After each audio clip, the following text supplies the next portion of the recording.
काषाय वस्त्रं करदण्डधारिणं कमण्डलूपद्मकरेण शङ्खं चक्रं गदाभूषितभूषणाढ्यं श्रीपादराजं शरणं प्रपद्ये। नमो जन्मभूमी जिथे जन्म झाला, नमो आर्यभूमी जिथे वाढीला, नमो कर्मभूमी जिथे गुप्त झाला। नमस्कार माझा सद्गुरु दत्तात्रयाला। अवधूत चिंतन श्री गुरुदेव दत्त। साधकांनो, काल आपण अनुसयाची सत्व परीक्षा बघण्याकरता आलेले ब्रह्मा विष्णू महेश तिची कशी मुलं झाली हे बघितलं। त्याच्यानंतर नामधारकांनी सिद्धाला प्रश्न विचारला की हे पुढे गुरु कसे झाले। नामधारक भक्तासी सांगे सिद्ध विस्तारी। मग त्या नामधारकाला सिद्ध विस्तारून सांगतोय। अवतार झाला मानुषी भक्त जन तारावया। ऐक भक्ता नामधारका, नामधारका तू विचारलंस, मी तुला सांगतो ऐक। पूर्वी अंबरीशामुळे विष्णूंनी 10 अवतार घेतले, हे मी तुला सांगितलं। मत्स्य, कुर्म, वराह, नराचा देह, सिंहाचे मुख, नरसिंह, वामन रूप, राम, प्रख्यात अवतार श्रीराम, राजा होनी मागुती, गवळ्या घरी गुरे राखी, वस्त्रे फेडोनी झाला नाम, बौद्ध रूपी झाला आपण, होऊनी कलंकी अवतार जाण, तुरंगारूढ काय आवडी। हे असे 10 अवतार झाले। नाना प्रकार, नाना वेश। हा भगवान नारायण नाना प्रकारचा नाना वेश धारण करून अवतार घेत होता। कशा करता? तारावया भक्तजनास, भक्तजनांना तारण्याकरता। द्वापारामध्ये झाला कली, अज्ञान लोक ब्राह्मण कुळी, आचार होऊनी प्रबळी, वर्तती महिमा कलियुगी। भक्तजन तारणार्थ, भक्तजनांच्या तारणाकरता अवतार धरी श्री गुरुनाथ। सगरा करणे भगीरथ आली गंगा भूमंडळी। भागीरथी जी गंगा भूतलावर आली ते सागरापासून भगीरथापर्यंत अनेक प्रयत्न केल्यानंतर तैसे एक विप्रवनिता, तशीच एक ब्राह्मण स्त्री आराधी श्री विष्णू दत्ता, ती विष्णूची आराधना करत होती आणि विष्णू म्हणजे दत्ताची आराधना करत होती। आणि तिच्या उदरी कलियुगामध्ये तिच्या उदरी अवतार धरता आश्चर्य झाले। आता हे आमच्या पिठापूरच्या श्रीपाद श्रीवल्लभांचं जन्माख्यान आहे। कलियुगामध्ये पहिला झालेला हा दत्ता अवतार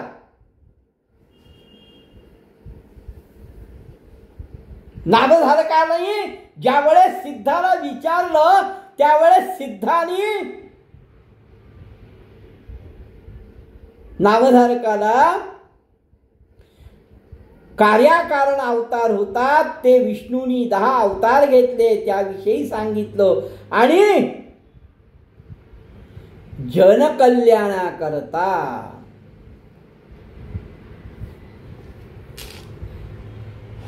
विष्णूंनी दत्तानी अवतार घेतला ते आश्चर्यकारक आहे। पिठापुरी पूर्व दिशी,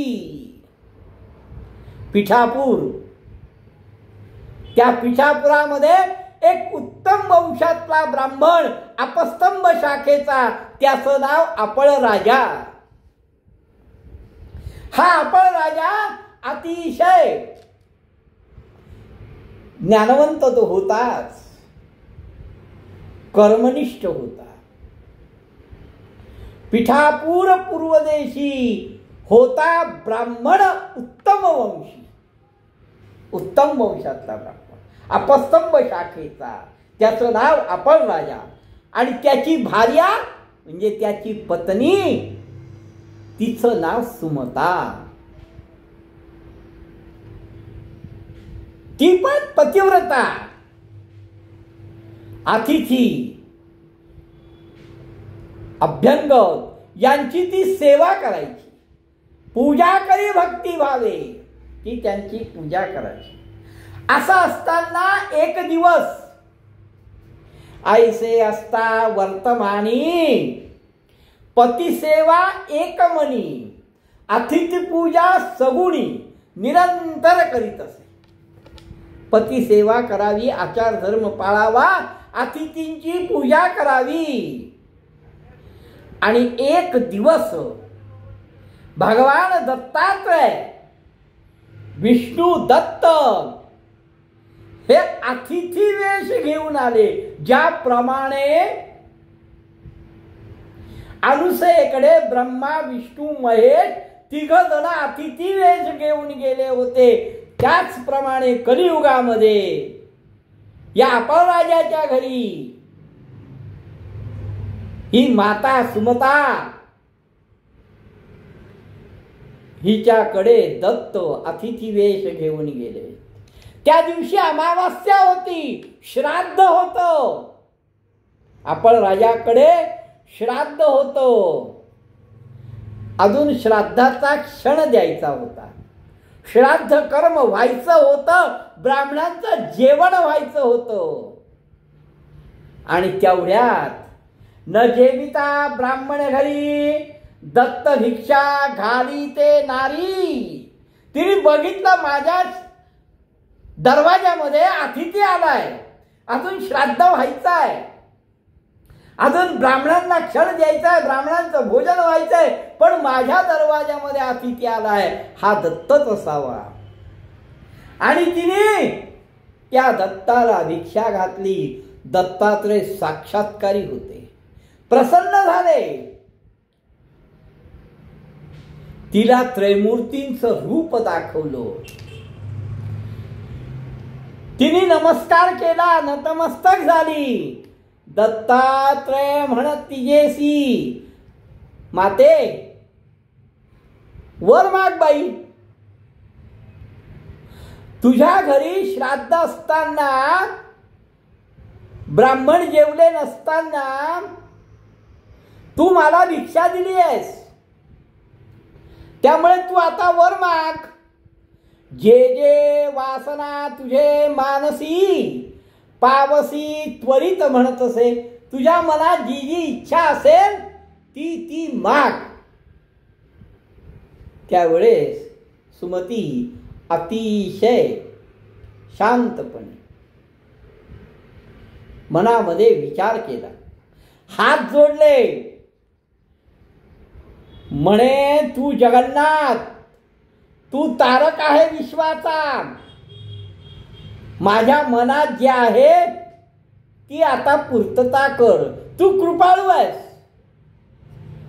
वेद पुराण सुद्धा तुझी स्तुती करतात. तुझ्या कीर्तीचं मी काय वर्णन करू. तू भक्तवत्सल आहेस. प्रथमतः त्यांची स्तुती केली आणि त्यांना पुन्हा सांगते, तुमचं बोलणं खोटं नाही होणार. तू ध्रुवाला आढळपद दिलायस, माहितीये मला. तू बिभीषणाला लंका दिली, माहितीये मला. तू भक्तजनांचा आधार आहे. तुझं ब्रीद भक्तजन रक्षणाचं आहे. आता मला जर वर देणार असेल तर माझ्या मनामध्ये एकच इच्छा आहे, न व्हावे अन्यथा बोलासी. माझे मनीची वासना पुरवावी जगत जीवना. अनाथ रक्षका नारायणा म्हणून चरणी लागली. त्याला म्हणा आता माझी एकच इच्छा आहे, तू हे सर्व काही आहेस, तू सर्व काही देऊ शकतोस हे मला माहिती आहे, पण आता माझ्या मनामध्ये एकच इच्छा आहे. दत्तात्रयांनी तिचा हात धरला, आश्वासन दिलं, सांग आई, सांग तुला काय पाहिजे, सांग माते तुला काय पाहिजे. हुशार होती सुमती. ती तात्काळ म्हणाली, आत्ता जे तुम्ही वाक्य बोललात, मला जननी म्हणून संबोधन केलं, मला माता म्हणून संबोधन केलं, तेवढा बोल सत्य करा. म्हणजे तुम्ही मला आत्ता मातृत्व दिलं, आई म्हणालात, तुम्ही माझी मुलं झालात, तर मग तेवढं वाक्य खरं करा. मला मुलं झाली नाही असं नाही, पण कुठलाही मुलगा स्थिर राहिला नाही. जन्माला येताच मृत्युमुखी पडले. बर, जे दोघं जण वाचलेत ना, 2 मुलं वाचली, पण त्यातला एक आंधळा आहे आणि एक पांगळा आहे. मी तुम्हाला माझा मुलगा वा का म्हणते, तुम्हीच आत्ता मला आई म्हणून संबोधन दिलंय, आणि माझं म्हणाल मज पुत्र झाले बहुत, मला भरपूर मुलं झाली हो, नवते स्थिर उपजत मृत, मेलेले जन्माला यायचे. आणि जे वाचले आता असं, तुम्हाला आता हे जी वाचलेली 2 मुलं दिसतायत ना माझी, यातला एक अक्षहीन, एकाला डोळे नाही आहेत, आणि पादहीन, एकाला पाय नाही आहेत. अशी ही 2 मुलं वाचली. योग्य नाही कोणी झालेला. मला सुदृढ आणि व्यवस्थित असा एकही पुत्र नाही, आणि पुत्राविण काय जन्म. मग व्हावा पुत्र माझा आईसा, मला आता असा मुलगा व्हावा. तुम्ही मला आई म्हणालात, तुमच्यासारखाच मुलगा हवा. आणखीन व्हावा पुत्र माझा आईसा, ज्ञानवंत पुण्य पुरुषा, जगदवंत वेद सदृशा, तुम्हा सारिखा दातारा, तुमच्यासारखा ज्ञानवंत, तपोवंत, पुण्यवंत, पुराण पुरुष असा मुलगा मला व्हावा. हे तिचं बोलणं ऐकून दत्त प्रसन्न झाले आणि त्यांनी ओळखलं. ऐकोनी तिचे वचन प्रसन्न झाला दत्त आपण, पुढे असे कार्य, कारण पुढे काहीतरी कार्य असेल, आपल्या हातून काहीतरी घडायचं असेल, भक्तजनांना दीक्षा द्यायची असेल, म्हणून आपल्याला जन्म घ्यावा लागणार आहे. तापसी म्हणे तियेसी, तेव्हा तो यती योगेश्वर दत्त तिला म्हणाला, पुत्र होईल परियेसी, उद्धरील तुझे वंशाची, तुझ्या वंशाचा उद्धार करील असा पुत्र तुला होईल. कलियुगामध्ये त्याची ख्याती होईल. तापसी म्हणे तियेसी, पुत्र होईल परियेसी, उद्धरील तुझे वंशासी, ख्यातीवंत कलियुगी. तुम्ही त्याच्या म्हणण्याप्रमाणे मात्र राहावं हे लक्षात घ्या. तुम्हाला असा मुलगा होईल, ज्ञानवंत होईल, तुमच्या वंशाचा उद्धार करेल, कलियुगामध्ये ख्यातनाम होईल. पण असावे तुम्ही त्याचे बोली, तुम्ही त्याच्या म्हणण्यानुसार राहावं. एरवी न राहे तुम्हाजवळ, नाही तर तो तुमच्या जवळ राहणार नाही. तुमचे दैन्य हरण करील, ज्ञानमार्गी आतुरवळी असेल तो. इतके सांगून तापसी, एवढं त्यांनी सांगितलं. भिक्षा घेतली, तिला वर दिला आणि अदृश्य झाले. दत्तात्रय अदृश्य झाले. ती मनामध्ये विचार करायला लागली. विस्मय करून मनात पतीशी सांगे वृत्तांत. मग तिने आपल्या पतीला सगळा वृत्तांत सांगितला की बघावं, आज आपल्याकडे श्राद्ध होतं, ब्राह्मणाला क्षण दिला नाही, ब्राह्मण जेवला नाही, पिंडदान झालं नाही, तरीही मी या अतिथीला दत्ताला आणि भिक्षा दिली आणि त्यांनी मला असा वर दिला आहे. तिने घडलेला सगळा वृत्तांत आपण राजांना सांगितला. दोघांना अतिशय आनंद झाला. माध्यान्ह काळी अतिथी वेळी दत्त येताती तये वेळी. दोघांनी विचार केला, माध्यान्ह काळ अतिथीचा वेळ आहे आणि या वेळेस दत्त येतात. विमुख न होता तये काळी, म्हणून त्यावेळेस अतिथीला विमुख जाऊ द्यायचं नाही, त्याला काहीतरी भिक्षा घालायची. दत्तात्रयांचे स्थान कुठलं? माहूर, करवीर, त्या ठिकाणी त्यांचा वास आहे. पांचाळेश्वर नगरामध्ये त्यांचा वास आहे. नाना प्रकारचे वेश, भिक्षुक रूप. दत्तात्रय येतील. तू मला न विचारता त्यांना भिक्षा घालत जा ग.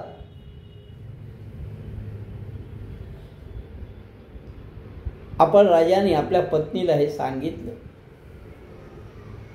अहो, तुम्हाला न विचारता मी भिक्षा घालते. मी आज तुमची तशी आज्ञा मोडली. ब्राह्मण न जेवता मी त्यांना घातलं.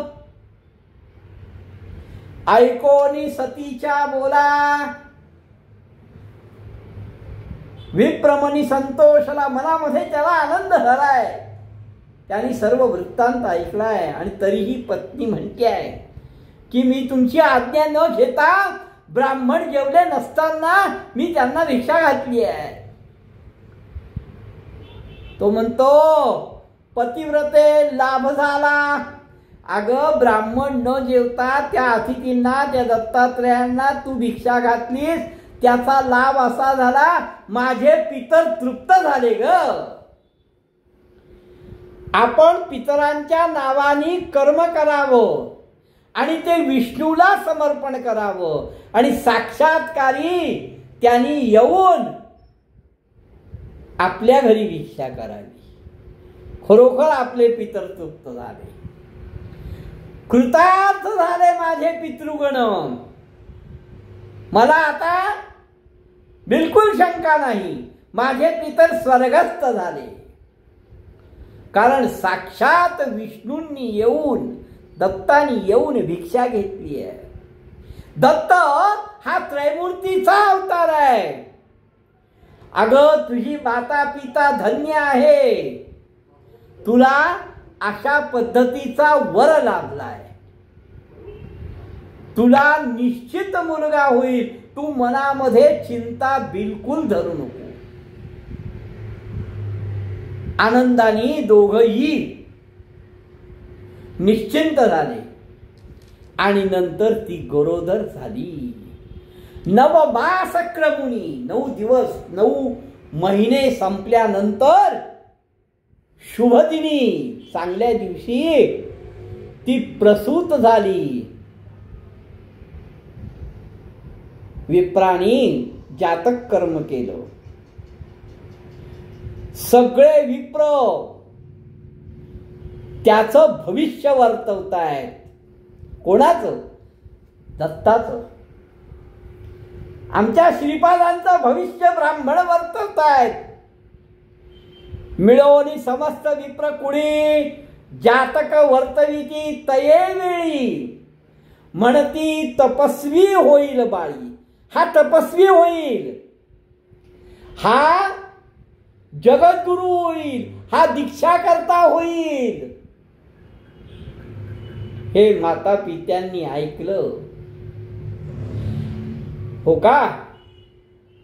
आमचा कुळ उद्धारिता होईल का हा? कारण आम्हाला असा वर मिळाला होता. म्हणून त्याचं नाव श्रीपाद. श्रीपाद म्हणून या कारण नाव ठेवले तो ब्राह्मण. त्यांनी त्याचं नाव श्रीपाद असं ठेवलं.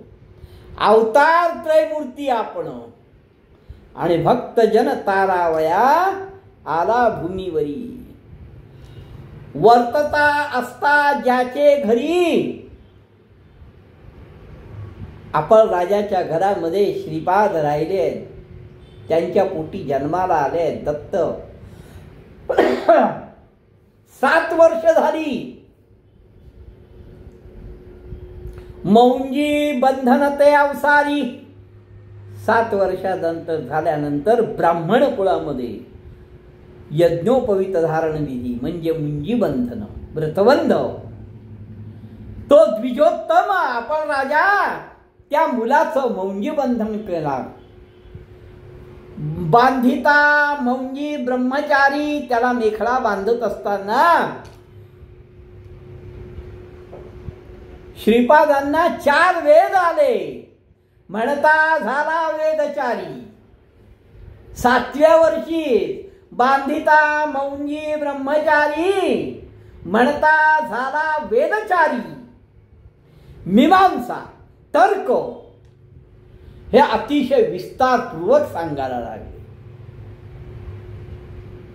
ऐकोनी समस्त नगर लोक. अहो 7व्या वर्षीचा मुलगा वेद म्हणतोय, तर्क मीमांसा भाष्य करतोय.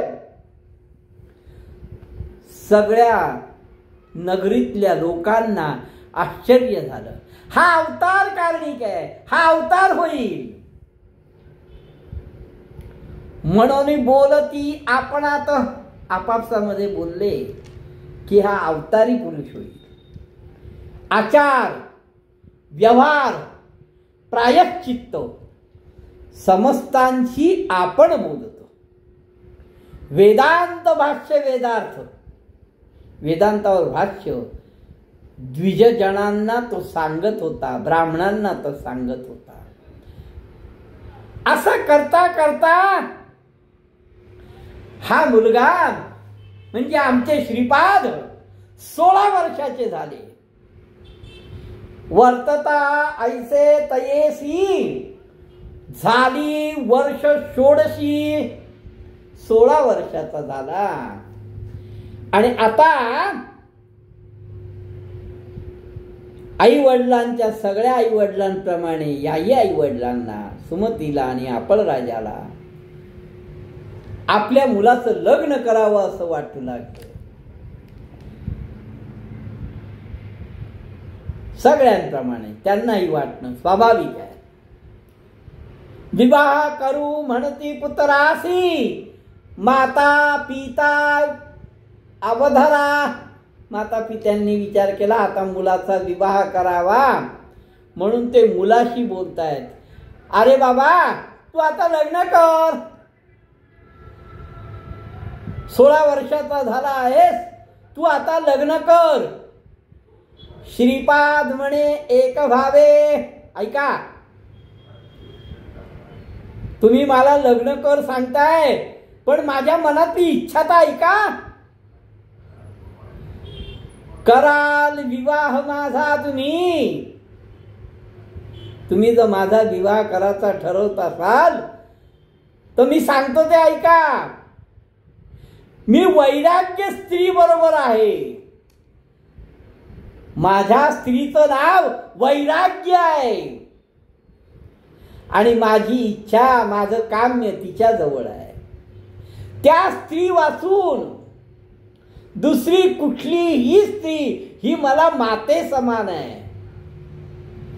कराल विवाह माझा तुम्ही सांगो ऐका विचाराम्ही. वैराग्य स्त्री संगे असेन मी. काम्य आमचे तिचे जवळी. ती स्त्री वाचोनी आणि कनारी. समस्त जाणा माते सरी. जरी आणाल ती सुंदरी, जर तशी स्त्री आणाल ती म्हणजे वैराग्य स्त्री आहे. ती वैराग्य स्त्री जर माझ्या समोर आणाल तरच मी तिच्याशी विवाह करेन, नाहीतर बाकीच्या सगळ्या स्त्रिया मला माते समान आहे. अहो, आई वडिलांना तो सांगतोय, सुमतीला आणि अपळराजाला तो म्हणतोय, अहो आपण तापसी ब्रह्मचारी, मी तप करणारा ब्रह्मचारी आहे. योग स्त्रिया, योग ही स्त्री, तिच्या वाचून कुठलीही स्त्री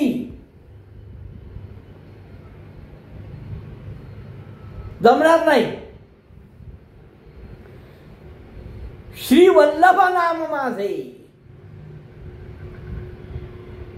म्हणून श्रीपाद श्री वल्लभ नामाईचे झाले त्रैमूर्ती कैसे, पीते आते म्हणतसे. म्हणतात की आम्ही तापसी आहे, ब्रह्मचारी आहे, त्यामुळे आता आम्ही उत्तर पंथाला जाऊ, आता आम्ही पर्यटन करायला निघू. हे बोलल्यानंतर आठवले पूर्व सूचना, त्यांना आठवलं नारायणाने, भगवान दत्तात्रयाने जे सांगितलं होतं ती खूण आठवली, सत्य झाली आहे. आता या बोलासी, आता जर याच्या बोलण्याला मोडा घातला, नकार दिला तर विघ्न येणार.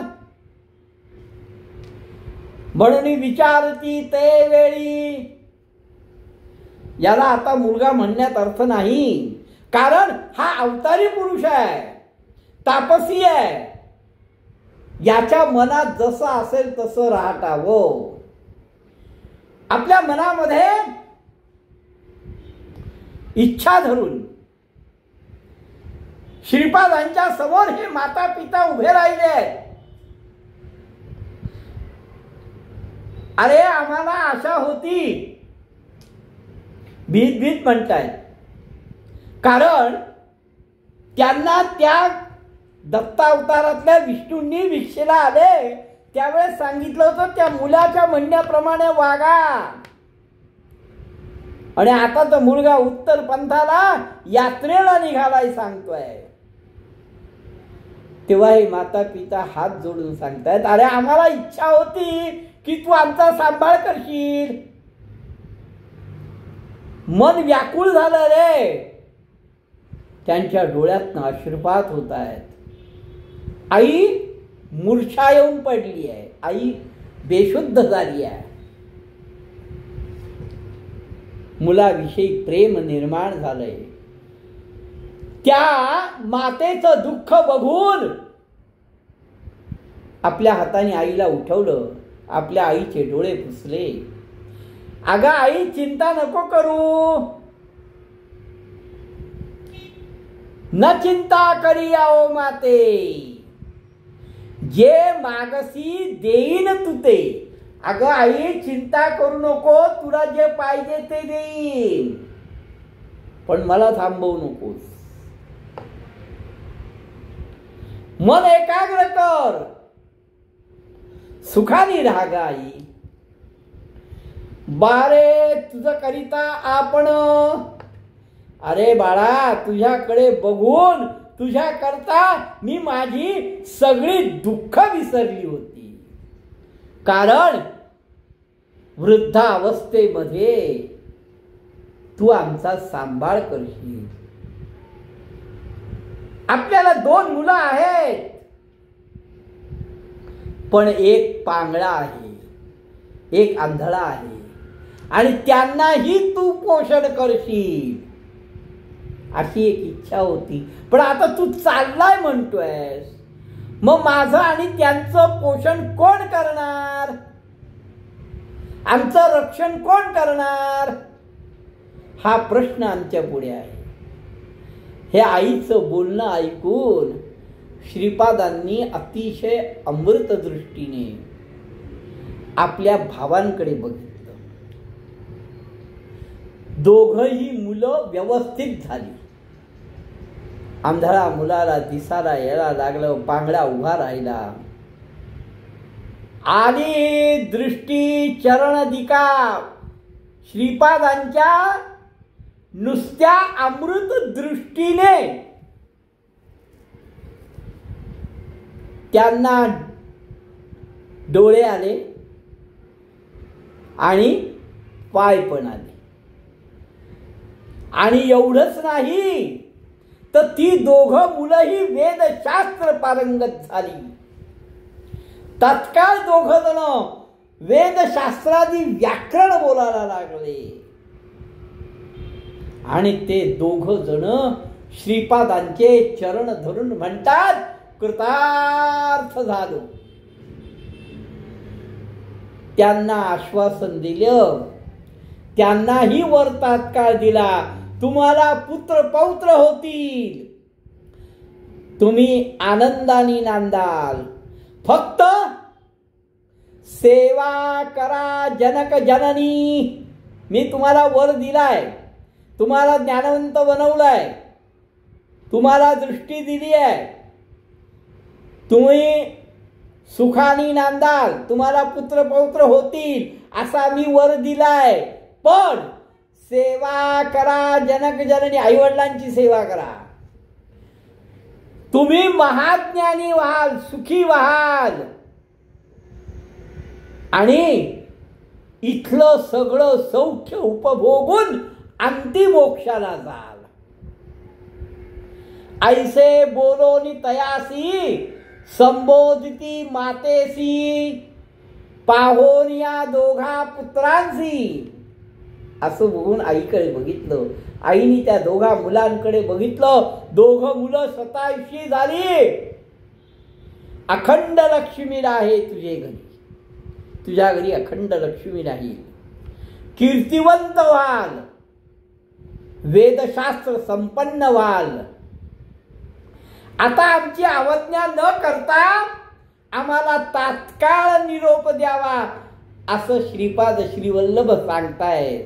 कारण आम्हाला आता उत्तर पंथाला जायचंय, दीक्षा द्यायची आहे साधू लोकांना, संन्याशांना. आम्हाला दीक्षा द्यायची आहे भक्तांना. आणि माता पित्यांना हे सांगून ते अदृश्य झाले आणि गुप्त रूपाने काशीला आले. तिथून ते बद्रीवनात गेले. बद्रीवनामध्ये बद्री नारायणाचं दर्शन घेतलं. अवतार स्वतः आहे आपण, पण कार्याकारणाकरता मनुष्य देह घेतलाय.